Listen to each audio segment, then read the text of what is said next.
바다 한가운데 잠긴 작은 바위 하나가 어떻게 국제사회를 뒤흔들 수 있을까요?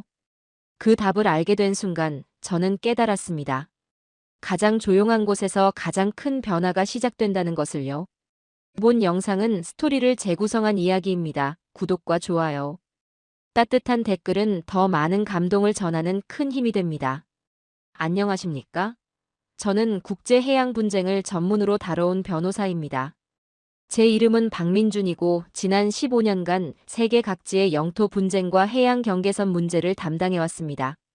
오늘 여러분께 들려드릴 이야기는 작은 암초 하나가 어떻게 거대한 파장을 일으켰는지에 관한 것입니다. 이어도라는 이름을 처음 들었을 때 솔직히 말씀드리면 별다른 감흥이 없었습니다. 그저 지도 위에 점처럼 찍힌 암초, 그 위에 서 있는 낡은 철제 구조물 정도로만 생각했거든요. 베이징의 한 회의실에서 중국 측 대표가 그 이름을 언급했을 때도 마찬가지였습니다. 분쟁이라고 하기엔 너무 왜소해 보였고 대부분의 국제회의 참석자들 역시 그곳을 상징적 문제 정도로 취급하고 있었습니다. 그해 3월, 저는 유엔 해양법 협약 관련 회의차 뉴욕에 머물고 있었습니다. 맨해튼의 한 호텔 로비에서 우연히 만난 일본 외무성 관계자는 이어도를 물밑에 잠긴 바위 덩어리일 뿐이라고 단정했습니다. 영토라고 부르기도 애매한 곳이라는 것이 그의 주장이었죠. 그의 말에는 어떤 확신이 담겨 있었습니다. 마치 이미 결론이 난 문제를 다루는 듯한 어조였죠. 당시 저 역시 그 판단에 크게 반박할 생각이 없었습니다. 해저 4m 아래 위치한 암초, 썰물 때조차 수면 위로 드러나지 않는 곳. 법적으로 보면 영토 주권을 주장하기 어려운 조건이었거든요. 하지만 그때 놓친 것이 있었습니다. 법과 현실 사이의 미묘한 간격 말이에요. 국제법상 영토가 아니라고 해서 그곳이 아무런 의미도 갖지 않는 것은 아니었습니다. 배타적 경제 수역의 기점이 될 수 있고 해양과학 연구의 거점이 될 수도 있었죠. 무엇보다 그곳에는 이미 10여 년간 운영되어 온 종합해양과학기지가 자리하고 있었습니다. 제가 처음 이어도에 대해 본격적으로 관심을 갖게 된 계기는 그해 4월의 일이었습니다. 국제해사기구 회의에서 한국 대표단이 제출한 보고서를 검토하던 중 이상한 점을 발견했거든요. 단순한 기상 관측소라고 알려진 그 시설에서 나오는 데이터의 양과 정밀도가 예상을 훨씬 뛰어넘었습니다. 해수온도, 염분농도, 해류의 방향과 속도는 물론이고 해저 지형 변화, 지진파 측정, 심지어 해양생물의 이동 패턴까지 마치 바다 전체를 하나의 거대한 실험실로 만들어 놓은 것 같았습니다. 그때서야 깨달았죠.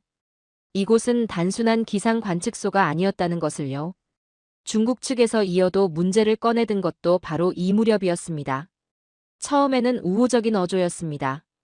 공동 연구, 상호 협력, 평화적 이용 같은 단어들이 자주 등장했죠. 하지만 그 이면에 다른 의도가 숨어 있었습니다.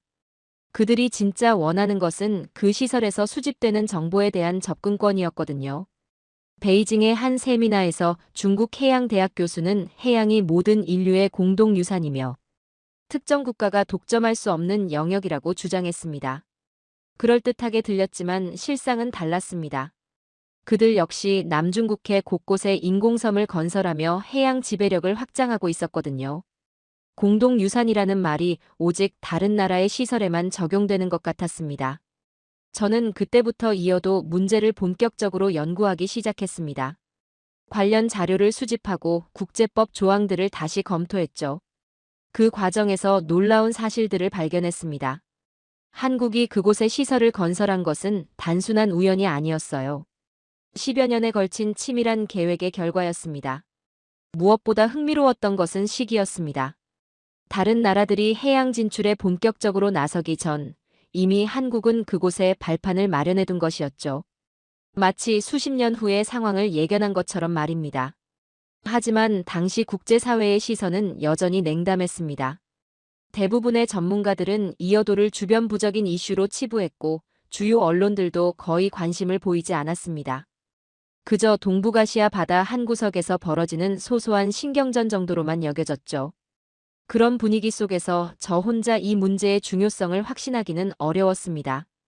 혹시 제가 과도하게 해석하고 있는 것은 아닌지 작은 문제를 크게 키우는 것은 아닌지 의심스러웠거든요. 하지만 시간이 지나면서 제 판단이 틀리지 않았다는 것을 알게 되었습니다. 이어도는 단순한 암초가 아니었습니다. 그것은 미래를 내다본 전략적 거점이었고 새로운 시대의 해양 패권을 좌우할 핵심 요소였습니다. 그리고 그 중요성을 가장 먼저 깨달은 것은 다름 아닌 한국이었던 것이죠. 이어도에 대한 관심이 높아진 지 2달 뒤, 저는 유엔 본부에서 열린 해양환경보전 특별총회에 참석하게 되었습니다. 뉴욕 이스트 리버가 내려다 보이는 그 거대한 건물 안에서 세계 각국의 대표들이 모여 해양의 미래를 논의하는 자리였죠. 회의 첫째 날 오후, 중국 대표단의 수석 대표가 연단에 올라 환경 보호에 관한 연설을 시작했습니다.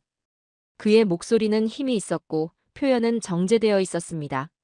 지구온난화로 인한 해수면 상승, 산호초 백화 현상, 해양 산성화 문제를 차례로 언급하며 국제사회의 공동 대응을 촉구했습니다. 회의장에서는 박수가 길게 이어졌습니다. 통역사들의 목소리가 여러 언어로 그의 말을 전달하는 동안 각국 대표들은 고개를 끄덕이며 동조의 뜻을 표했습니다. 환경보호라는 대회 앞에서 누구도 반대 의견을 내놓지 않았죠. 하지만 저는 그때 제 태블릿 화면을 보고 있었습니다. 며칠 전 입수한 위성 영상이 전혀 다른 이야기를 하고 있었거든요. 동중국해 일대의 최근 3개월간 촬영된 연속 이미지들. 그 속에는 해저를 긁어내는 대형 준설선들의 모습이 선명하게 담겨 있었습니다. 화면을 확대해 보니 더욱 충격적이었습니다. 수십 척의 선박들이 체계적으로 배치되어 해저 토사를 퍼올리고 있었고 그 주변 바다는 황갈색으로 탁하게 변해 있었습니다. 위성 데이터에 따르면 최근 6개월 동안 해당 지역의 해수 투명도가 30% 이상 감소했다고 나타났습니다. 연설은 계속되고 있었습니다. 대표는 해양 생태계 보전의 중요성을 역설하며 모든 국가가 책임감을 갖고 참여해야 한다고 강조했습니다.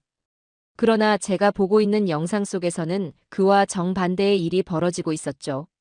보호라는 단어와 현실 사이의 간극이 지나치게 컸습니다.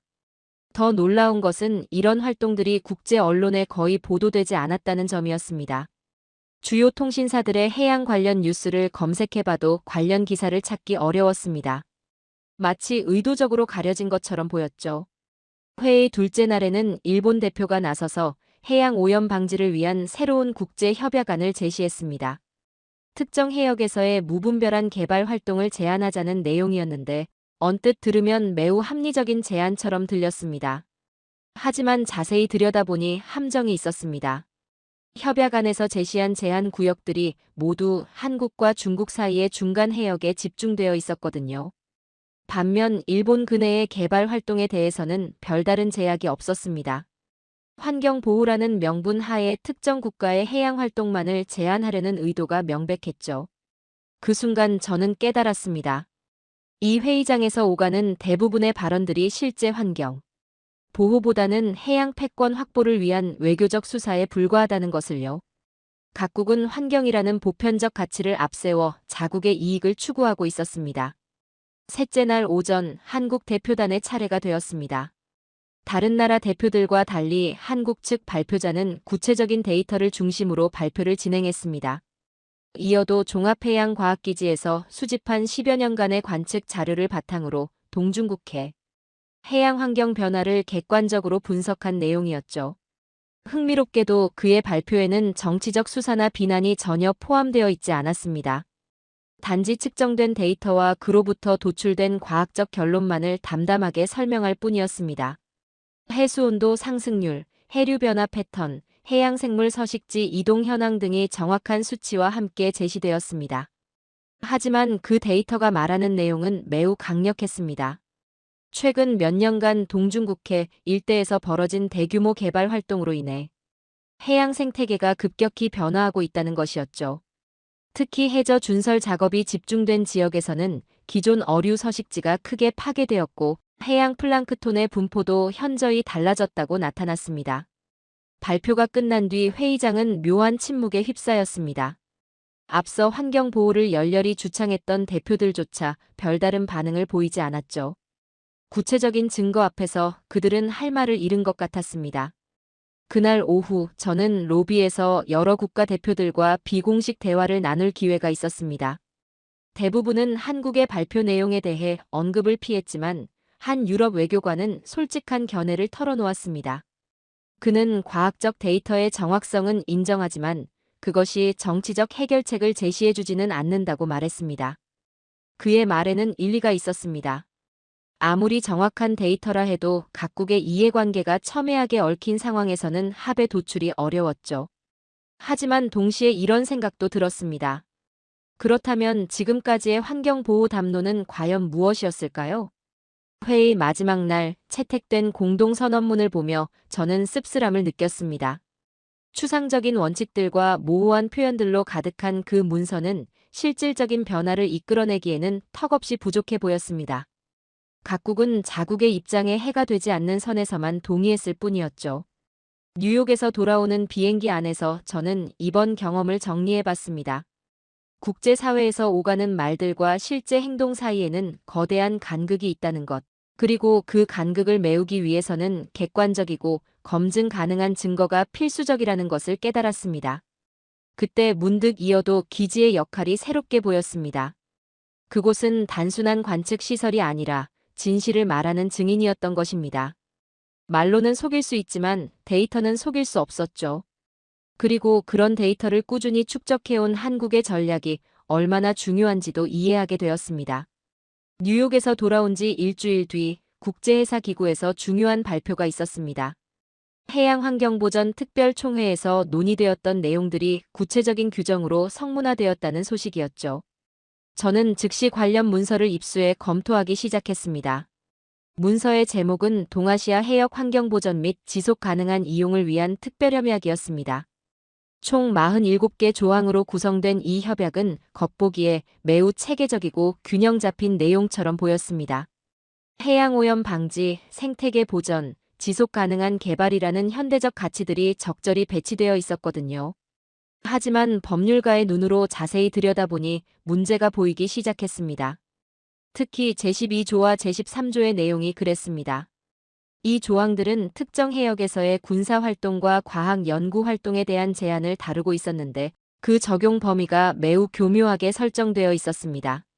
제12조에서는 환경적으로 민감한 해역에서의 군사훈련 및 무기 실험을 금지한다고 명시했습니다. 문제는 그 민감한 해역을 정의하는 기준이었죠. 협약 부록에 따르면 해저 지형이 복잡하고 해양생물 다양성이 높은 지역이 우선 대상이었습니다. 그런데 이 기준을 적용해보니 이어도를 중심으로 한 반경 50해리 구역이 정확히 해당되었습니다. 더욱 놀라운 것은 제13조였습니다. 이 조항은 해양과학 연구 활동에 대한 국제 공동 감시 체계를 구축한다는 내용이었습니다. 언뜻 들으면 투명성 제고를 위한 긍정적 조치처럼 보였지만 세부 내용을 보면 전혀 달랐습니다. 협약에 따르면 특정 규모 이상의 해양과학시설은 참여국들의 공동관리 하에 두어야 했습니다. 그리고 수집된 모든 데이터는 참여국들과 공유되어야 한다고 명시되어 있었죠. 이 조항이 시행되면 이어도 해양과학기지에서 수집한 모든 정보가 중국과 일본에도 제공되어야 했습니다. 저는 이 협약의 기초 자료들을 추적해봤습니다. 놀랍게도 협약 초안 작성에 참여한 전문가 위원회의 구성원 대부분이 일본과 중국 출신이었습니다. 반면 한국 측 전문가는 단 2명에 불과했죠. 더구나 이 2명조차 협약안 최종 검토 과정에서는 배제된 것으로 나타났습니다. 법적 검토를 계속하면서 저는 더욱 정교한 함정들을 발견했습니다. 제21조에서는 분쟁 해결 절차를 다루고 있었는데 여기서 중요한 것은 중재기관의 구성이었습니다. 협약에 따르면 분쟁이 발생할 경우 참여국 투표를 통해 중재위원을 선정하게 되어 있었습니다. 문제는 투표권 배분이었죠. 각국의 투표권은 해당 지역에서의 해양활동 규모와 역사적 관련성을 기준으로 산정되었습니다. 이 기준을 적용하면 중국이 전체 투표권의 35%, 일본이 28%를 차지하게 되었습니다. 반면 한국은 14%에 불과했죠. 더 심각한 문제는 협약 개정 절차였습니다. 제43조에서는 협약 개정을 위해서는 참여국 투표권의 3분의 2 이상 찬성이 필요하다고 규정했습니다. 앞서 언급한 투표권 배분을 고려하면 중국과 일본이 연합할 경우 한국의 의사와 관계없이 협약을 자유롭게 개정할 수 있었습니다. 저는 이 협약이 국제법의 외관을 갖춘 정교한 올감이라는 것을 깨달았습니다. 환경보호와 국제협력이라는 명분 하에 특정 국가의 해양 주권을 제약하는 장치였던 것이죠. 그리고 그 표적이 된 것은 다름 아닌 한국이었습니다. 협약의 발효 일정도 의심스러웠습니다. 통상적인 국제협약의 경우 충분한 검토 기간을 거쳐 발효되지만 이 협약은 서명 후 3개월 만에 발효되도록 설계되어 있었습니다. 각국 의회의 비준 과정도 생략할 수 있게 되어 있었죠. 급박성을 이유로 내세웠지만 실제로는 반대 여론이 형성되기 전에 기정사실화하려는 의도로 보였습니다. 저는 한국 정부에 이 문제점들을 상세히 보고했습니다. 협약의 겉모습은 중립적이지만 실제 내용은 명백히 편향적이라는 점, 특히 이어도 기지의 운영에 치명적 영향을 미칠 수 있다는 점을 강조했습니다. 하지만 정부의 반응은 예상보다 미온적이었습니다. 외교부 관계자는 이미 여러 국가가 서명한 협약에 한국만 반대하기 어렵다는 입장을 밝혔습니다. 국제사회에서의 고립을 우려한다는 것이었죠. 더구나 협약의 명목상 목적이 환경 보호인 만큼 반대할 경우 환경 파괴를 조장한다는 비난을 받을 수 있다는 우려도 있었습니다. 하지만 저는 확신했습니다. 이 협약을 그대로 받아들인다면 이어도에서의 모든 성과가 물거품이 될 것이라고요. 10여 년간 축적한 귀중한 해양 데이터가 경쟁국들에게 고스란히 넘어가고 향후 연구 활동도 심각하게 제약받을 것이었습니다. 더 중요한 것은 원칙의 문제였습니다. 법이라는 이름으로 포장된 불공정한 협약을 받아들인다면 앞으로도 비슷한 압박이 계속될 것이었죠. 국제법은 모든 국가에게 공평해야 하는데 이 협약은 그 기본 원칙을 정면으로 위배하고 있었습니다. 저는 이 협약의 문제점들을 상세히 분석한 법률 의견서를 작성했습니다. 각 조항별로 어떤 편향성이 숨어 있는지, 그것이 한국에게 미칠 영향은 무엇인지를 구체적으로 제시했죠. 그리고 이를 토대로 대안을 모색하기 시작했습니다. 법은 언제나 문장보다 맥락이 중요합니다. 아무리 정당해 보이는 조항이라도 그것이 어떤 맥락에서 만들어졌는지, 누구에게 유리하게 작용하는지를 살펴봐야 하죠. 이 협약의 맥락은 분명 불균형했습니다. 그리고 그 불균형을 바로잡는 것이 바로 제 역할이었습니다. 결국 법이라는 것도 사람이 만든 도구일 뿐입니다. 정의를 실현하기 위한 도구가 될 수도 있고 특정 세력의 이익을 관철하기 위한 올가미가 될 수도 있죠. 이어도를 둘러싼 이 협약은 명백히 후자에 해당했습니다. 이제 남은 것은 이 올가미를 어떻게 벗어날 것인가 하는 문제였습니다. 협약안이 공식 발표된 지 2주일 뒤 제네바에서 후속 논의를 위한 실무회의가 열렸습니다. 세계지적재산권기구 본부 건물의 회의실에는 12개국의 대표단이 모였습니다. 저는 한국 정부의 자문 변호사 자격으로 참석하게 되었죠. 회의가 시작되자마자 중국 대표단이 공격적으로 나왔습니다. 그들은 협약 이행을 위한 구체적인 시간표를 제시하며 각국의 즉각적인 동참을 요구했습니다. 특히 기존 해양과학시설들의 운영 현황을 전면 공개하고 수집 데이터의 공유 체계를 신속히 구축해야 한다고 주장했습니다. 일본 대표단도 이에 화답했습니다. 환경보호는 시급한 과제이며 개별 국가의 사익보다는 지역 전체의 공익을 우선해야 한다는 논리를 폈죠. 그들이 내세운 근거는 최근 발생한 해양 오염 사고들이었습니다. 신속한 대응을 위해서는 정보 공유가 필수적이라는 것이었습니다. 하지만 정작 한국 대표단은 거의 발언하지 않았습니다. 다른 국가들이 열띤 토론을 벌이는 동안 한국 측 수석 대표인 김 국장은 조용히 앉아 메모만 하고 있었습니다. 가끔 질문을 받으면 짧게 대답할 뿐 적극적인 의견 개진은 하지 않았죠. 저는 그 모습을 보며 답답함을 느꼈습니다. 명백히 한국에게 불리한 협약안인데도 항해 한마디 없이 침묵만 지키고 있었거든요. 회의 첫째 날이 끝날 때까지도 한국 대표단의 공식 입장은 들을 수 없었습니다. 둘째 날에는 더욱 구체적인 실행 방안들이 논의되었습니다. 중국 측에서는 국제해양 모니터링 센터를 상하이에 설치하자고 제안했습니다. 모든 참여국의 해양 데이터가 이 센터로 집중되어 통합 관리될 것이라고 설명했죠. 겉보기에는 효율적인 방안처럼 들렸지만 실제로는 정보 독점을 위한 장치였습니다. 일본에서도 요코하마에 기술지원센터를 두자고 맞받아쳤습니다. 해양과학기술의 표준화와 장비 호환성 확보를 명목으로 내세웠지만 결국 기술 종속을 노리는 제안이었죠. 이 두 제안이 모두 받아들여진다면 한국에 이어도 기지는 완전히 고립될 수밖에 없었습니다. 그런데도 한국 대표단은 여전히 침묵했습니다. 다른 나라들이 자국의 이익을 위해 치열하게 경쟁하는 동안 한국만 방관자처럼 앉아 있었죠. 저는 그 침묵을 패배로 해석할 수밖에 없었습니다. 국제사회에서 말하지 않는 국가는 종종 잊히거나 무시당하기 마련이었거든요. 회의 셋째 날 오후, 저는 김 국장을 따로 만나 솔직한 대화를 나눴습니다. 왜 적극적으로 대응하지 않는지, 이대로 가다간 모든 것을 잃을 수도 있다고 우려를 표했죠. 그의 답변은 예상과 달랐습니다. 김 국장은 지금은 말할 때가 아니라고 단언했습니다. 그의 말에는 어떤 확신이 담겨 있었습니다. 하지만 저로서는 이해하기 어려웠죠. 불리한 상황에서는 더욱 적극적으로 대응해야 하는 것 아닌가요? 침묵이 동의로 해석될 수도 있다고 경고했지만 그는 고개를 저었습니다. 그는 때로는 말하지 않는 것이 더 큰 힘이 될 수 있다고 설명했습니다. 그의 말뜻을 정확히 파악할 수는 없었지만 어떤 계획이 있다는 느낌은 받을 수 있었습니다. 하지만 그 계획이 무엇인지는 알 수 없었죠. 외교관들의 세계에는 종종 이런 수수께끼 같은 면이 있었습니다. 회의 넷째 날에는 협약 서명 일정이 논의되었습니다. 중국과 일본을 중심으로 한 여러 국가들이 다음 달 말 베이징에서 열릴 예정인 동아시아 정상회의에서 정식 서명하자고 제안했습니다. 시한을 정해놓고 압박을 가하는 전술이었죠. 이때도 한국 대표단의 반응은 미온적이었습니다. 서명에 대한 찬반을 명확히 밝히지 않고 내부 검토가 필요하다는 원론적 답변만 되풀이했습니다.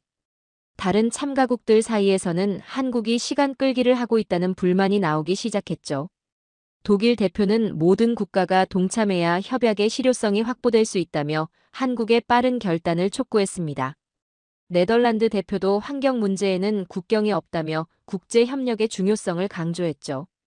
점점 한국을 압박하는 분위기가 조성되고 있었습니다. 마지막 날 오전 회의 의장이 각국의 최종 입장을 확인하는 시간을 가졌습니다. 하나씩 나라 이름이 호명되면서 협약 참여 의사가 확인되었죠. 중국, 일본, 독일, 프랑스. 모든 국가가 긍정적인 답변을 했습니다. 마지막으로 한국의 차례가 되었습니다. 회의실의 모든 시선이 김 국장에게 집중되었죠. 저는 긴장한 마음으로 그의 답변을 기다렸습니다. 이 순간의 대답이 이어도의 미래를 좌우할 수도 있었거든요. 김 국장은 천천히 일어서서 답변했습니다. 한국은 해양환경 보전이라는 협약의 취지에 깊이 공감하고 있으나 기존 해양과학 연구 프로그램과의 조율이 필요한 부분들이 있어서 좀 더 시간을 두고 검토한 후 답변하겠다는 내용이었습니다.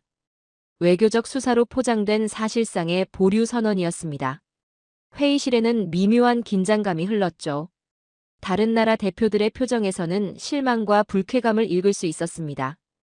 회의가 끝난 후 저는 복잡한 심경이었습니다. 한편으로는 섣불리 불리한 협약에 서명하지 않은 것이 다행이라는 생각이 들었지만 다른 한편으로는 국제적 고립을 자초하는 것이 아닌가 하는 우려도 있었죠. 무엇보다 이해할 수 없었던 것은 한국 대표단의 전략이었습니다. 분명한 계획이 있다고 했는데 겉보기로는 그저 시간 끌기로만 보였거든요. 국제정치에서 시간은 항상 중립적이지 않습니다. 때로는 유리하게 작용하지만 때로는 더 불리한 상황으로 몰고 갈 수도 있죠. 제네바에서 돌아오는 길에 저는 곰곰 생각해봤습니다. 과연 한국의 침묵이 올바른 전략일까요? 아니면 정말로 적절한 대응 방안을 찾지 못해 시간만 끌고 있는 것일까요? 그 답을 찾기 위해서는 좀 더 깊이 파고들어야 할 것 같았습니다. 하지만 한 가지는 확실했습니다. 이 침묵이 단순한 패배주의나 무기력함에서 나온 것은 아니라는 점이었죠. 김 국장의 눈빛에서 읽을 수 있었던 것은 확신이었습니다. 무엇에 대한 확신인지는 몰랐지만 분명히 무언가를 준비하고 있다는 느낌이었습니다. 제네바 회의가 끝난 지 3주일이 지난 어느 화요일 새벽, 저는 긴급 전화를 받았습니다. 한국 외교부 김 국장으로부터였는데 그의 목소리에는 긴장감이 역력했습니다. 동중국해에서 중대한 사고가 발생했다는 소식이었습니다.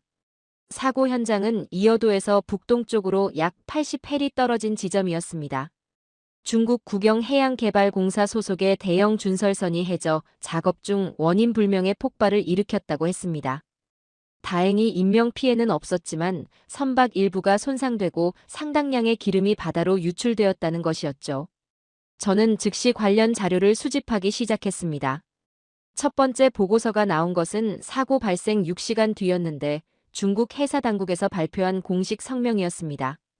성명에 따르면 준설선이 해저에서 예상치 못한 경질층을 만나 장비 오작동이 발생했다고 설명했습니다. 하지만 이상한 점이 있었습니다. 사고 지점의 해저 지질 데이터를 확인해 보니 그곳은 비교적 균질한 퇴적층으로 이루어져 있었거든요. 경질층이 갑자기 나타날 만한 지질학적 조건이 아니었습니다.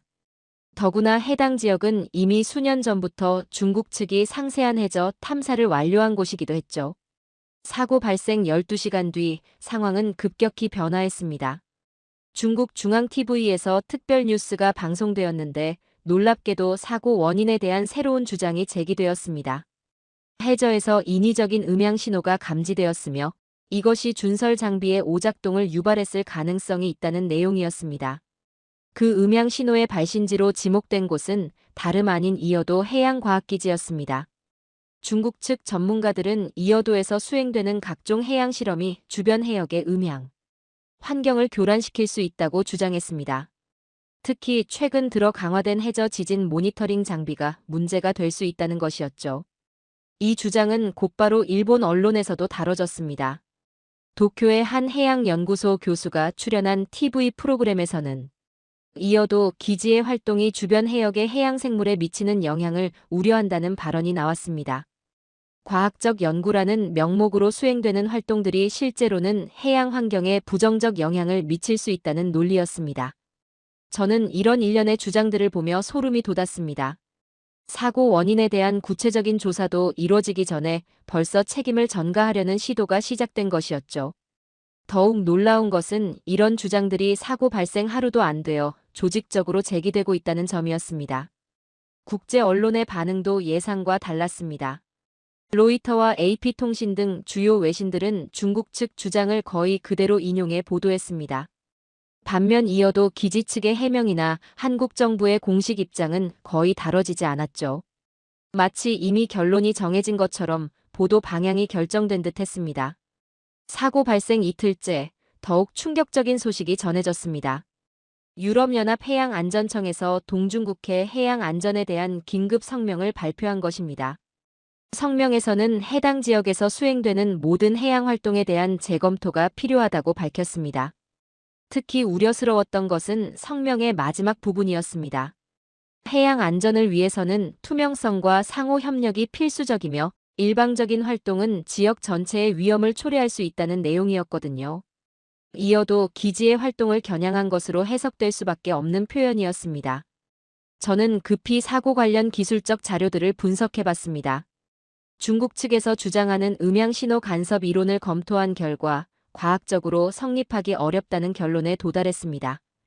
이어도에서 사용하는 지진 모니터링 장비의 주파수 대역과 준설선, 장비의 작동 주파수는 완전히 다른 영역이었거든요. 더구나 해당 지역의 해저 지형을 고려하면 이어도에서 발생한 음향이 80해리 떨어진 사고 지점까지 영향을 미친다는 것은 물리적으로 불가능했습니다. 바닷속에서의 음향 전파 특성을 고려할 때 그 정도 거리에서는 신호가 거의 감쇄되어 버리죠. 하지만 과학적 사실보다는 정치적 서사가 더 빠르게 확산되고 있었습니다. 사고 발생 사흘째 중국 외교부 대변인이 정례 브리핑에서 이 문제를 정식으로 거론했습니다. 해양 안전은 지역 모든 국가의 공동 책임이며 관련국들의 적극적인 협조가 필요하다는 발언이었죠. 그 협조라는 것의 구체적인 내용도 곧 드러났습니다. 중국 측에서는 사고 재발 방지를 위해 이어도 기지의 운영 현황을 공개하고 주변국과의 사전 협의 절차를 도입할 것을 요구했습니다. 결국 앞서 논의되었던 협약안의 내용을 관철시키려는 의도였던 것이죠.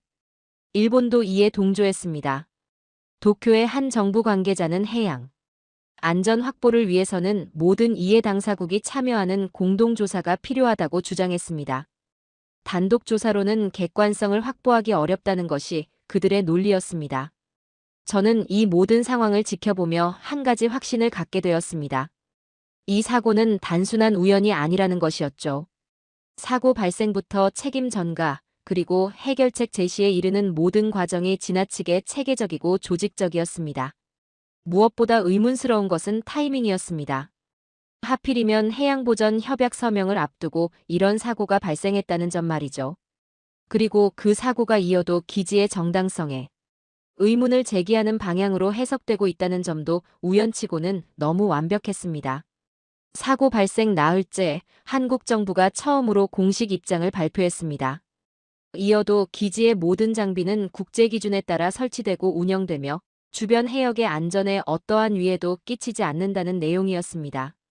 하지만 이미 형성된 여론을 바꾸기에는 늦은 감이 있었죠. 저는 그날 밤 오랫동안 잠들지 못했습니다. 진실보다 서사가 앞서가는 이 상황에서 과연 무엇이 올바른 대응일지 고민이 됐거든요.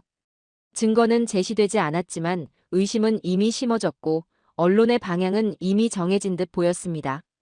법률가로서 가장 불길한 순간이었습니다. 진실보다 서사가 앞서갈 때 결과는 늘 왜곡되기 마련이었거든요. 사고 발생 일주일 뒤 저는 독립적인 분석을 위해 다양한 해양 데이터를 입수하기 시작했습니다. 중국 측 주장의 진위를 확인하기 위해서는 객관적인 자료가 필요했거든요. 첫 번째로 구한 것은 국제해양기구에서 운영하는 지진파 모니터링 네트워크의 데이터였습니다. 사고 당일 동중국해 일대의 지진파 기록을 분석하던 중 예상치 못한 발견을 하게 되었습니다. 사고 발생 시각인 오전 6시 13분을 전후해서 매우 특이한 파형이 기록되어 있었거든요. 일반적인 지진파나 인공적인 폭발과는 전혀 다른 패턴이었습니다. 그 파형은 주기적인 펄스 형태를 보였습니다. 약 3초 간격으로 강한 신호가 나타났다가 사라지기를 반복하는 패턴이었죠. 더욱 이상한 것은 이런 신호가 사고 발생 20분 전부터 시작되어 사고 후 1시간 동안 지속되었다는 점입니다. 단순한 폭발 사고라면 이런 장시간의 주기적 신호가 나타날 이유가 없었습니다. 저는 이 파형의 발생 지점을 역추적해봤습니다. 삼각 측량법을 이용해 신호의 진원지를 계산한 결과 놀랍게도 그곳은 사고 지점이 아니었습니다. 신호의 출처는 이어도에서 남동쪽으로 약 30해리 떨어진 해저였습니다. 중국 준설선 사고 지점과는 정반대 방향이었죠. 더 자세한 분석을 위해 저는 지난 6개월간의 동일 지역 지진파 데이터를 요청했습니다. 검토 결과 유사한 패턴의 신호가 한 달에 두세 차례씩 꾸준히 기록되고 있었다는 사실을 발견했습니다. 그런데 이상하게도 이런 신호들은 공식적인 지진 보고서에는 전혀 언급되지 않았습니다. 호기심이 발동한 저는 해당 지역의 해저 지형도를 구해 분석했습니다. 신호 발생 지점은 수심 약 120m의 평탄한 해저였습니다. 특별한 지질학적 특징도 없고 알려진 해저 화산이나 단층도 없었죠. 자연적인 원인으로는 설명하기 어려운 상황이었습니다. 이때 문득 한 가지 가능성이 떠올랐습니다. 혹시 이어도 해양과학기지에서 공개되지 않은 실험을 수행하고 있는 것은 아닐까요? 공식적으로는 기상 관측과 해양 환경 모니터링만 한다고 알려져 있지만 실제로는 더 복잡한 연구가 진행되고 있을 수도 있었습니다. 저는 이어도 기지의 기술 사양을 다시 검토해봤습니다. 공개된 자료에 따르면 그곳에는 기본적인 기상 관측 장비와 해양 환경 측정 장비만 설치되어 있다고 되어 있었습니다. 하지만 제가 발견한 지진파 신호의 특성을 고려하면 훨씬 정교하고 강력한 장비가 필요했습니다. 더 의문스러운 점들이 계속 나타났습니다. 이어도 기지의 연간 전력 소비량을 확인해 본 결과 공식적으로 알려진 장비들로는 설명할 수 없을 정도로 많은 전력을 사용하고 있었습니다. 단순한 관측 장비라면 월 평균 50kWh 정도면 충분할 텐데 실제로는 그 10배가 넘는 전력을 소비하고 있었죠. 시설 규모도 의심스러웠습니다. 외부에서 보이는 상부 구조물은 비교적 간단해 보였지만 건설 당시 사용된 자재량을 역산해 보니 상당 부분이 해저에 매설되어 있을 것으로 추정되었습니다. 공개된 도면보다 훨씬 복잡한 구조를 갖고 있을 가능성이 높았죠. 저는 이런 의문점들을 정리해 한국해양과학기술원에 문의했습니다. 하지만 돌아온 답변은 예상보다 경직되어 있었습니다. 이어도 기지는 순수한 연구 목적으로만 운영되며 모든 활동은 국제 기준에 따라 이루어진다는 원론적인 내용뿐이었습니다. 구체적인 장비 목록이나 연구 내용에 대한 질문에는 보안상 공개할 수 없다는 답변이 돌아왔습니다. 민간 연구시설에서 보안을 이유로 정보 공개를 거부한다는 것도 이상했지만 더 이상한 것은 답변 자체가 지나치게 형식적이라는 점이었습니다. 저는 다른 경로를 통해 정보를 수집해 보기로 했습니다. 이어도 기지 건설에 참여했던 엔지니어링 회사의 퇴직자들을 찾아 비공식적으로 접촉해봤죠. 그들 대부분은 구체적인 내용에 대해서는 함구했지만 한 명은 흥미로운 힌트를 주었습니다. 그 엔지니어에 따르면 이어도 기지의 실제 구조는 공개된 것보다 훨씬 복잡하다는 것이었습니다. 특히 해저 부분에는 일반적인 해양과학연구와는 관련 없어 보이는 특수 장비들이 설치되어 있다고 했죠. 하지만 그 장비들의 정확한 용도에 대해서는 건설 당시에도 알려주지 않았다고 했습니다. 이런 정보들을 종합해보면서 저는 점점 확신을 갖게 되었습니다. 이어도 기지는 단순한 해양 관측소가 아니었다는 것이죠. 그곳에서는 공개되지 않은 중요한 연구나 실험이 진행되고 있었고, 그것이 바로 중국과 일본이 그토록 간섭하려는 이유였을 것입니다.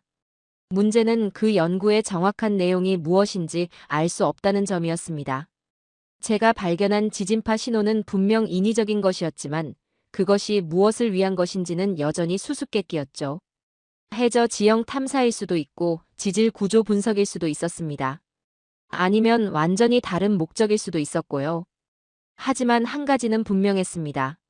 한국이 이어도에서 수행하고 있는 활동은 단순한 기상 관측이나 해양 환경 모니터링 수준을 훨씬 뛰어넘는 것이었다는 점입니다.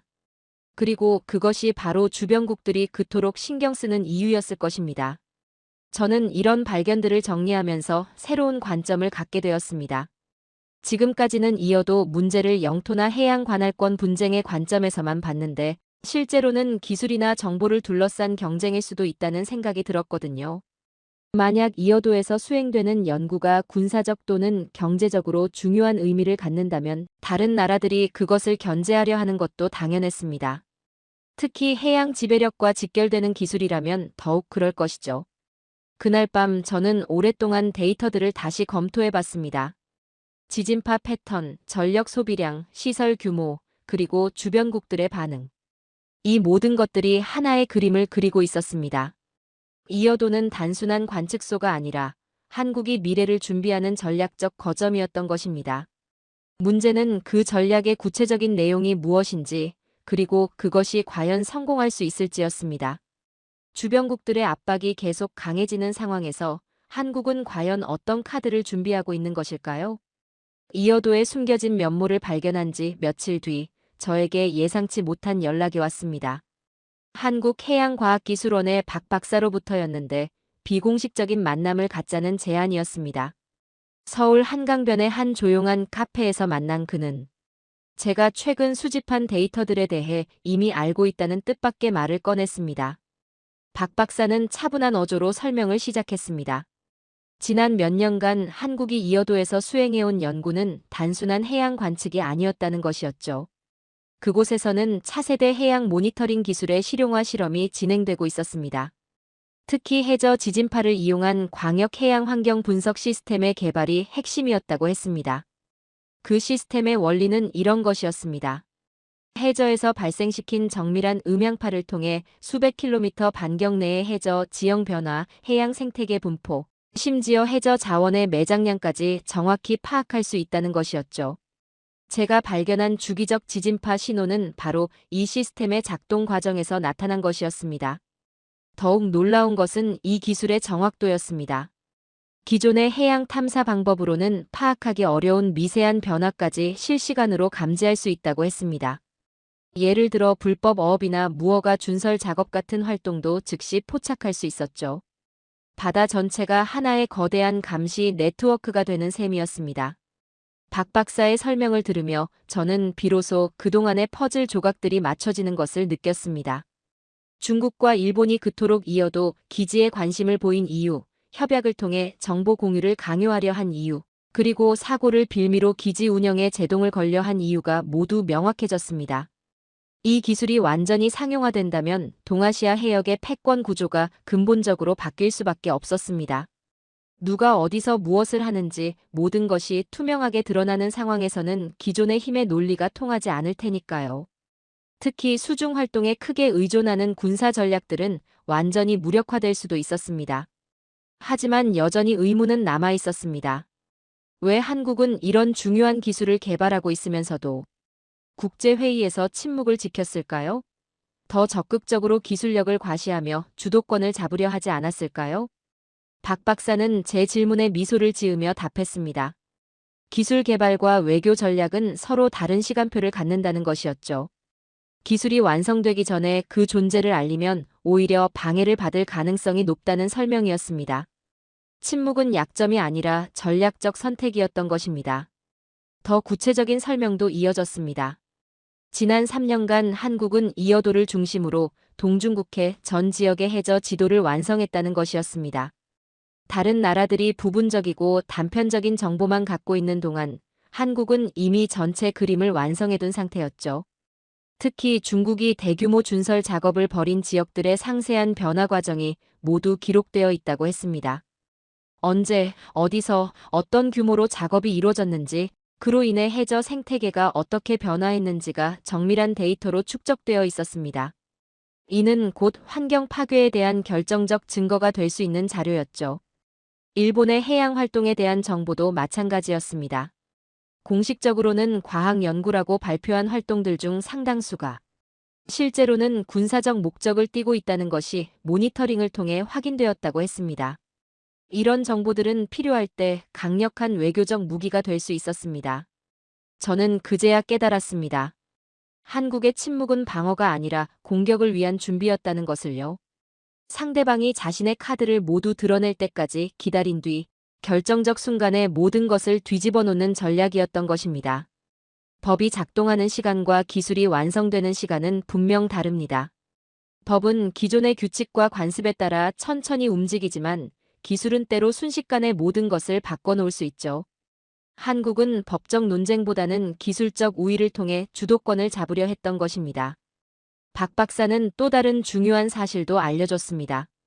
이어도에서 개발된 모니터링 시스템은 이미 특허 출원이 완료되었으며 관련 논문들도 국제학술지에 게재 준비를 마쳤다는 것이었습니다. 기술의 우선권을 확보한 상태에서 이제 본격적인 공개를 준비하고 있다는 뜻이었죠. 더욱 흥미로운 것은 이 기술에 대한 국제적 관심이었습니다. 유럽과 북미의 여러 연구기관에서 이미 협력 제안을 해왔다고 했습니다. 특히 환경보호와 불법 어업 단속에 활용할 수 있다는 점에서 많은 관심을 받고 있다고 했죠. 그렇다면 앞으로의 시나리오는 명확했습니다. 한국이 기술을 공개하고 국제 협력을 확대하는 순간 기존의 힘의 균형은 완전히 뒤바뀔 것이었습니다. 정보의 독점을 통해 영향력을 행사하려던 세력들은 더 이상 그런 전략을 쓸 수 없게 되겠죠. 저는 문득 지난 몇 개월간 겪었던 일들을 새로운 시각으로 바라보게 되었습니다. 협약을 통한 압박, 사고를 빌미로 한 공격, 언론을 이용한 여론 조작. 이 모든 것들이 사실은 한국의 기술 개발을 저지하려는 필사적인 노력이었던 것입니다. 하지만 그들의 노력은 이미 늦었습니다. 기술은 이미 완성 단계에 이르렀고 국제적 검증도 마무리되어 가고 있었거든요. 이제 남은 것은 적절한 타이밍에 모든 것을 공개하는 일뿐이었습니다. 박 박사는 마지막으로 한 가지 더 알려줬습니다. 다음 주에 열릴 예정인 국제해양과학회의에서 이어도 프로젝트의 전체 성과가 발표될 예정이라는 것이었습니다. 그동안 비밀에 붙여졌던 모든 연구 결과와 기술 세부 사항이 공개될 것이라고 했죠. 카페를 나서면서 저는 완전히 새로운 기분이었습니다. 그동안 제가 목격한 것은 한국의 패배가 아니라 승리를 위한 치밀한 준비 과정이었던 것입니다. 침묵은 무기력함이 아니라 확신의 표현이었고 기다림은 포기가 아니라 최적의 순간을 노리는 전략이었던 것이죠. 현대의 국제 분쟁에서 진짜 힘은 함대의 규모나 외교관의 웅변이 아닙니다. 침묵 속에서 준비된 기술과 축적된 데이터가 바로 그 힘의 원천인 것입니다. 그리고 한국은 그 힘을 충분히 키워왔습니다. 이제 곧 모든 것이 드러날 것입니다. 그 순간이 얼마나 극적일지 저는 벌써부터 기대가 되었습니다. 박 박사와의 만남 이후 일주일이 지나 마침내 그 결정적인 순간이 찾아왔습니다. 부산에서 열린 제15회 국제해양과학회의에서 한국해양과학기술원의 발표가 시작된 것이었죠. 저는 회의장 뒤편에서 그 역사적 순간을 지켜봤습니다. 발표자로 나선 것은 이어도 프로젝트의 총책임자인 이 박사였습니다. 그는 차분한 목소리로 지난 5년간의 연구 성과를 공개하기 시작했습니다. 제목만으로도 충격적이었죠. 광역 해양 실시간 모니터링 시스템 이어도에서 동아시아 전역으로라는 것이었습니다. 첫 번째로 공개된 것은 동중국해 전체의 3차원 해저 지형도였습니다. 기존에 알려진 것보다 훨씬 정밀하고 상세한 지도였죠. 특히 해저 자원 매장 지역과 지질학적 위험구역이 명확히 표시되어 있었습니다. 회의장에서는 감탄사가 터져나왔습니다. 두 번째로는 해양 생태계 변화 추이가 발표되었습니다. 지난 3년간 동중국해에서 벌어진 모든 인위적 활동들이 해양 생물에 미친 영향이 실시간 데이터로 제시되었죠. 특히 대규모 준설 작업으로 인한 생태계 파괴 현황은 참석자들을 경악시켰습니다. 가장 놀라운 것은 세 번째 발표 내용이었습니다. 해역 내 모든 수중 활동에 대한 실시간 탐지 시스템이었죠. 잠수함의 이동 경로, 해저 케이블 매설 작업, 심지어 불법 어업 활동까지 모든 것이 정확히 기록되고 있었습니다. 마치 바다 전체가 하나의 거대한 감시 네트워크가 된 것 같았습니다. 발표가 진행되면서 회의장의 분위기가 급격히 바뀌었습니다. 처음에는 단순한 과학 연구 성과 발표로 여겼던 참석자들이 점점 그 파급 효과를 깨달아가고 있었거든요. 특히 중국과 일본 대표단의 표정 변화가 인상적이었습니다. 중국 측 수석 대표는 발표 도중 여러 차례 휴대폰으로 급한 통화를 했습니다. 아마도 본국의 상황을 보고하고 있는 것 같았죠. 일본 대표단도 마찬가지였습니다. 그들의 얼굴에서는 당황과 경악이 역력히 드러났습니다. 더욱 극적인 순간은 질의응답 시간에 찾아왔습니다. 중국 해양대학 교수가 일어서서 데이터의 신뢰성에 대해 의문을 제기했습니다. 하지만 이 박사는 침착하게 검증 과정을 설명했습니다. 이미 유럽과 북미의 여러 연구기관에서 독립적으로 검토를 마쳤다는 것이었죠. 일본 측에서도 예상된 반박이 나왔습니다. 일방적인 정보 수집이 지역 안정에 악영향을 미칠 수 있다는 우려였습니다. 하지만 이에 대한 답변도 준비되어 있었습니다. 모든 데이터는 환경 보호와 해양 안전을 위한 목적으로만 사용되며 관련국들과의 협력도 열려 있다는 설명이었습니다. 그런데 정말 놀라운 것은 그 다음이었습니다. 독일 해양연구소 소장이 일어서서 즉석에서 협력 제안을 했습니다. 유럽연합 차원에서 이 시스템을 북해와 발트해에도 적용하고 싶다는 내용이었죠. 프랑스와 네덜란드 대표들도 비슷한 관심을 표명했습니다. 미국 해양대기청 대표의 발언은 더욱 결정적이었습니다. 태평양 전체에 이런 모니터링 네트워크를 구축한다면 기후변화 연구와 해양 보전의 혁신적 도구가 될 것이라고 평가했습니다. 즉석에서 기술 이전과 공동 연구를 제안하기도 했죠. 회의장의 분위기는 완전히 뒤바뀌었습니다. 불과 몇 시간 전까지만 해도 한국은 압박을 받는 입장이었는데 이제는 모든 나라가 협력을 요청하는 상황이 되었습니다. 기술적 우위가 외교적 주도권으로 직결된 순간이었죠. 오후 세션에서는 더욱 구체적인 협력 방안들이 논의되었습니다. 세계해양기구에서는 이 기술을 기반으로 한 새로운 해양 거버넌스 체계를 제안했습니다. 투명성과 객관성을 바탕으로 한 해양 관리 시스템이었죠. 환경단체들의 반응도 폭발적이었습니다. 그동안 은밀하게 진행되어 감시하기 어려웠던 해양 파괴 활동들을 실시간으로 추적할 수 있게 되었다는 것이었습니다. 국제환경보호연맹에서는 즉시 성명을 발표해 이 기술의 중요성을 강조했습니다. 가장 주목할 만한 변화는 언론의 반응이었습니다. 불과 며칠 전까지만 해도 이어도를 문제시설로 다뤘던 외신들이 이제는 혁신적 기술의 산실로 보도하기 시작했습니다. CNN과 BBC는 특집 뉴스를 통해 한국의 해양 기술력을 집중 조명했죠. 회의 마지막 날 가장 극적인 순간이 찾아왔습니다. 중국과 일본 대표단이 공동으로 새로운 제안을 내놓은 것입니다. 앞서 추진했던 해양보전 협약을 전면 수정해서 한국의 기술을 중심으로 한 새로운 협력 체계를 구축하자는 내용이었습니다. 그 제안의 핵심은 이어도 기지를 동아시아 해양 모니터링의 중심 거점으로 인정하고 모든 참여국이 기술 공유와 정보 교환에 참여하는 다자간 협력 시스템을 만드는 것이었습니다. 불과 몇 달 전의 압박과는 정반대의 제안이었죠. 한국 대표단의 반응은 의외로 신중했습니다. 긍정적으로 검토하겠지만 기술의 평화적 이용과 환경, 보호 목적에 부합하는 조건들이 충족되어야 한다는 입장을 밝혔습니다. 이제는 한국이 조건을 제시하는 위치에 서게 된 것이었습니다. 회의가 끝난 뒤 저는 깊은 감회에 젖었습니다. 몇 달 전만 해도 작은 암초를 둘러싼 변방의 분쟁으로 여겨졌던 이 문제가 이제는 새로운 해양 질서의 출발점이 되었습니다. 기술이 외교를 바꾸고 데이터가 담론을 뒤집어 놓은 것이었죠. 무엇보다 인상적이었던 것은 한국의 전략이었습니다. 조용히 기술을 개발하고 침묵 속에서 역량을 키우며 최적의 순간에 모든 것을 공개하는 방식. 이것이야말로 현대적 외교의 새로운 모델이라고 할 수 있었습니다. 그날 저녁 부산 해변을 걸으며 저는 이어도의 의미를 다시 생각해봤습니다. 그것은 더 이상 잠긴 암초가 아니었습니다. 미래를 내다본 통찰력과 끈질긴 노력이 만들어낸 새로운 가능성의 상징이었죠. 그리고 그 가능성은 이제 현실이 되었습니다. 현대 국제 분쟁에서 진짜 힘은 함대의 크기나 외교관의 웅변술이 아닙니다. 침묵 속에서 준비된 기술과 축적된 증거, 그리고 그것을 적절한 순간에 공개하는 전략적 지혜입니다. 한국은 바로 그 모든 것을 갖추고 있었고 마침내 그 진가를 입증해냈습니다. 오늘 영상은 여기까지입니다. 도움이 되셨다면 좋아요와 구독 알림 설정까지 부탁드려요.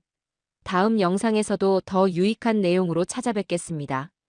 시청해주셔서 감사합니다.